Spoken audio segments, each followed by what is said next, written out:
Hello అందరికీ ఈరోజు నేను ములక్కాయ ఎగ్ కర్రీ చేశానండి. చాలా సింపుల్గా చేశాను. మీరు కూడా ఒకసారి ట్రై చేయండి. చాలా టేస్టీగా ఉంటుందన్నమాట.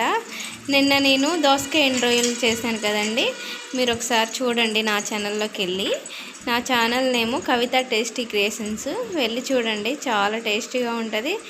చాలా సింపుల్గా కూడా చేశాను అనమాట.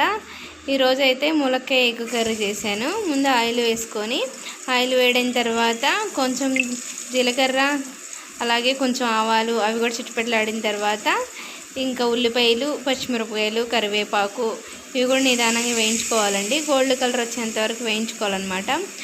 ఏదైనా కర్రీ అనేది గోల్డ్ కలర్ వచ్చేంత వరకు వేయించుకుంటేనే, అంటే ఈవెన్ తాలింపు కొంచెం గోల్డ్ కలర్ వచ్చేంత వరకు వేయించుకుంటేనే టేస్ట్ అనేది బాగుంటుందండి. ఉల్లిపాయలు కొంచెం పచ్చిగా ఉన్నా కానీ కచ్చగా ఆడతాయి అనమాట. తినేటప్పుడు పిల్లలు ఇష్టంగా తినరు కదా, ఇలాగైతే గ్రేవీ కూడా వస్తుంది అనమాట. ఇంకా ఉల్లిపాయలు మగ్గడానికి కొంచెం సాల్ట్ వేసుకోండి. సాల్ట్ వేసుకుంటే త్వరగా మగ్గుతాయి.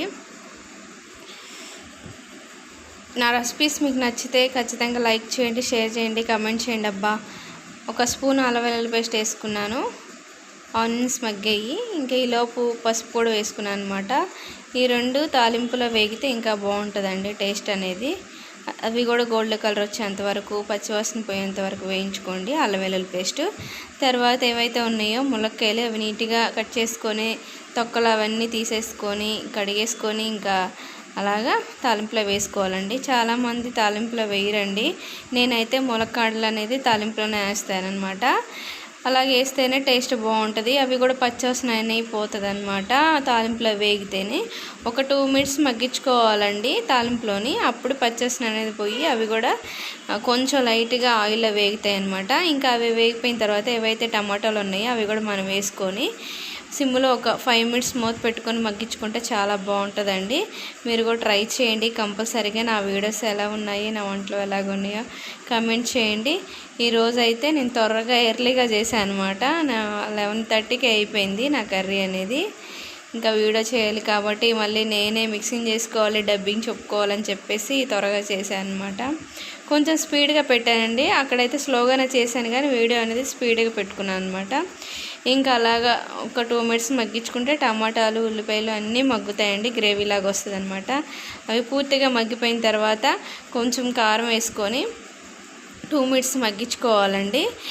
ఇంకా కారం వేసిన తర్వాత చాలామంది వెంటనే ఇంకా మూత పెట్టేసుకొని అలా మగ్గిస్తారు కదా, అలా కాకుండా కొంచెం మొత్తం ఈవెన్గా కలిసేలాగా కారం వేసుకున్న తర్వాత కలిపేసేది.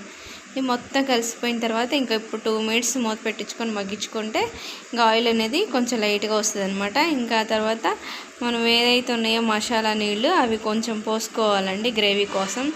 అలా అయితే మరి కలవదు కదండి. ఇంకా అందుకని ఇంకా అలా కొంచెం వాటర్ పోసుకుంటే ఇంకొంచెం ఉడుకుతాయి అనమాట. టమాటాలు అనేది గ్రేవీ లాగా వస్తుంది. మీరు కూడా ట్రై చేయండి. నా కర్రీస్ ఎలా ఉన్నాయో ఒకసారి ట్రై చేయండి. అబ్బా, నిజం బాగుంటాయి. అలా మూత అప్పుడప్పుడు తీసుకొని కలుపుకుంటూ ఉండాలండి. మూత తీసుకొని కలుపుకుంటా మళ్ళీ మగ్గించుకుంటా అలాగుంటే సిమ్లో పెట్టుకొని చేసుకోవాలండి ఇదంతా. అప్పుడే టేస్ట్ అనేది బాగుంటుంది. హై ఫ్లేమ్లో పెట్టుకుంటే మాడిపోతాయి టమాటాలు, ఉల్లిపాయలు. అలా మాడితే కర్రీ అనేది బాగోదండి, మాడిపోయిన వాసన వస్తుంది అనమాట. లాస్ట్లో కొంచెం ఒక స్పూన్ ధనియాల పొడి, మళ్ళీ సాల్ట్ చూసుకొని ఒకసారి సాల్ట్ వేసుకొని ఇంకా మగ్గించుకున్న తర్వాత ఒక 2 మినిట్స్ ఎగ్స్ అయినవి వేసుకోవాలండి. మనం అయితే ఎగ్స్ ముందుగానే ఉడకబెట్టుకొని పక్కన పెట్టుకున్నాం అనమాట. ఇంకా ఎగ్స్ అయితే ఇంకా అలాగా మధ్యలో ఇలా గీతలాగా పెట్టేసుకొని చాకుతోనే వేసుకోండి. ఎందుకంటే ఆ పులుసు అనేది ఎగ్లోకి వెళ్ళిపోయి ఎగ్ అనేది చాలా టేస్ట్గా ఉంటుంది అనమాట. మామూలుగా వేస్తే బాగోదండి, ఇలా వేసుకుంటే చాలా టేస్ట్గా ఉంటుంది. మొత్తం ఈవెన్గా కలుపుకోండి, చాలా బాగుంటుంది. అలా కలుపుకొని ఇంకొక 2 మినిట్స్ 3 మినిట్స్ అలా మూత పెట్టించుకొని మగ్గించుకుంటే చాలా బాగుంటుందండి. అలా మధ్యలో కలుపుతా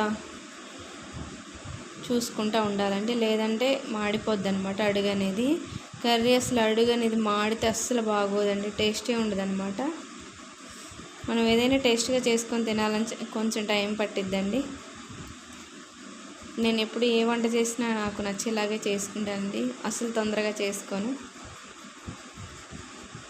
అలాగే ఈవెన్గా మొత్తం కలుపుకోవాలండి. మధ్యలో కలుపుకొని మూత పెట్టుకొని మళ్ళీ కలుపుకొని అలా చూసుకోవాలండి. అప్పుడే కూర అనేది చాలా బాగుంటుంది అన్నమాట. ఆయిల్ అనేది అలా పైకి తేలాలండి. మనం కొంచెం ఆయిల్ వేసుకున్న మగ్గించుకునే విధానంలోనే ఇంకా ఆయిల్ అనేది పైకి వచ్చేసిద్ది అనమాట. ఇలా 2-3 మినిట్స్ మగ్గించుకోవాలి. ఇంక ఈరోజు అయితే నేనే తిన్నాను అనమాట. ఈరోజు కూడా వేడివేడి అన్నం కూడా పక్క పెట్టేసుకొని ఉడికిపోయిందనమాట. ఇంకా వేడి రైస్, ఎగ్, ములక్కాయ చాలా టేస్టీగా ఉంటుంది. ట్రై చేయండి మీరు కూడా. ఇంక ఎగ్ మామూలుగా అయితే అలా ఉడకబెట్టి కాకుండా అలా వేసేయచ్చండి. మనం ఏదైతే ఉందో అట్లాగా అలా వేసుకుంటే చాలా బాగుంటుంది అనమాట. ఇక్కడ నేను దాన్ని కాలుతుంది అయినా తినేసాను అనమాట. ములక్కాయ మాత్రానికి మనం ఫస్ట్ తాలింపులు వేసాం కదండి, ఇంకా ఉడికేటప్పుడు కొంచెం సాల్ట్ వేసాక ఉప్పు కారం బాగా పట్టిందనమాట ములక్కాయకి. చాలా టేస్టీగా ఉంది ములక్కాయ అయితే. చాలామంది అలా తినరండి, ములక్కాయ నోట్లో పెట్టేసుకొని మొత్తం పీస్ అయ్యేలా తింటారు. నిజానికి అట్లా తింటేనే టేస్ట్గా ఉంటుందంట. మా అబ్బాయికి చాలా నచ్చిన కర్రీ అనమాట. ములక్కాయలు అంటే చాలా ఇష్టం, బాగా ఇష్టంగా తింటాడు. ఉప్పు కారం అన్నీ మంచిగా సరిపోయాయండి. చాలా టేస్ట్గా ఉంది. చాలా అంటే చాలా బాగుందండి. మీరు కూడా ట్రై చేయండి, షేర్ చేయండి, లైక్ చేయండి, కామెంట్ చేయండి. అబ్బా నాకైతే కాలిపోతుంది. వేడివేడి అన్నం కదా, వేడివేడి కర్రీ కాలిపోతుంది. ఎగ్ తిందామని చూశాను, అలాగ నోట్లో పెట్టుకొని కొంచెం నోట్లో కట్ చేసుకుందామని చూశాను, చెయ్యి కాలింది. అలా కాలుతుంది. ఇంకా అలా తీసేసుకొని తిన్నా అనమాట.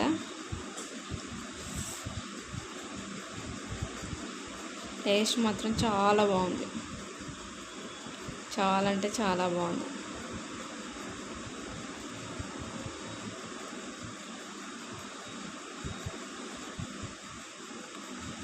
అలా ఎంతమందికి ఇష్టం అండి ఎగ్ అలా లోపల సొన తీసుకొని రైస్లో కర్రీలో కలుపుకొని తింటాం. నాకైతే చాలా ఇష్టం, అదిరిపోద్ది. మీరు కూడా ట్రై చేయండి అలా తింటాం. నాకు చిన్నప్పటి నుంచి అలా తింటడం ఇష్టం అండి. లైక్ చేయండి, షేర్ చేయండి, కామెంట్ చేయండి. అబ్బా నా వీడియో